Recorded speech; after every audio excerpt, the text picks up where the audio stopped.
In 1975, I had the objective of and hoping to end whaling in my lifetime. Ship Inflatable carries 4 police officers armed with machine guns, tear gas bombs. Over. Whaling was taking place when we began in Australia and Chile, Peru, South Africa, Spain, the Soviet Union, and of course, Japan and Norway and Iceland.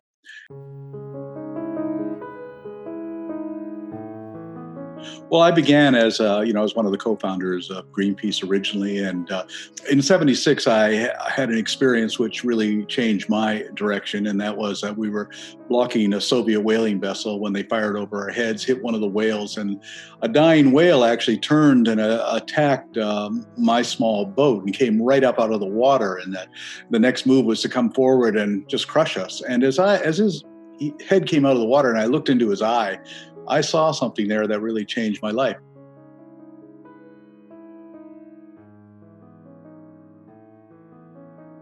I felt that the whale understood what we were trying to do because I could see the effort that he made to pull himself back, and he slid back into the sea and died. I saw his eye disappear beneath the surface.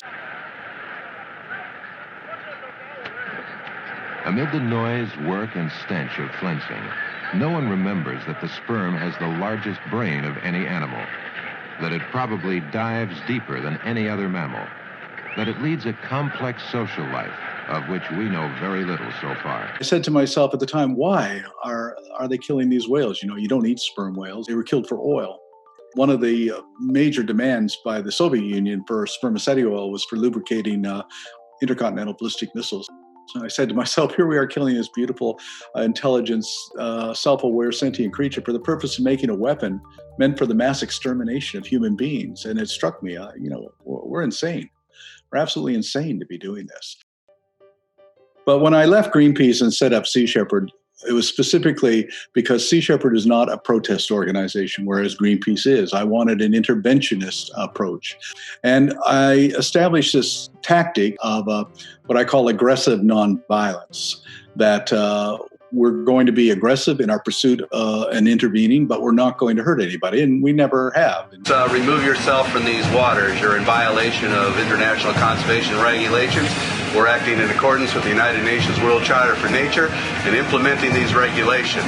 Now, people say, well, they might think it's violent to damage property, but I don't think so. When the property is being used for illegal purposes, I see nothing wrong with damaging it. And so I think that we've been consistent on that, and we've operated within the boundaries of practicality and of law.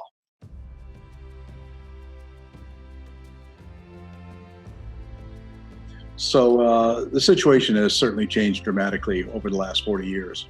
Spain, for instance, we had to sink half the Spanish whaling fleet to stop them, and we sank half of Iceland's whaling fleet too in 1986. We're not going after the Japanese, and for a very good reason. We got them out of the Southern Ocean Whale Sanctuary, and that is now fully protected. And it was a long, long campaign, but we did save 6,500 or so whales and cost them an awful lot of money.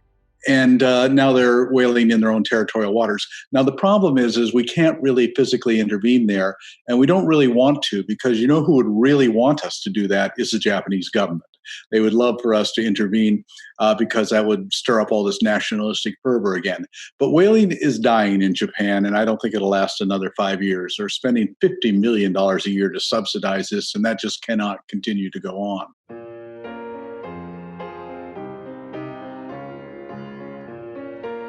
So the toughest bunch that we're dealing with right now are the Faroe Islands, and what's called the Grundadrap, which in Nordic actually means the murder of whales. It's an orgy of violence is really what it is. They drive the animals into the bays under extremely stressful conditions and drive them up on the beach and then slaughter them with spears and knives. They can't really eat them all because the meat is actually toxic, and they're only allowed to eat so much, a very minimal amount every month. So they kill a lot more than they absolutely need.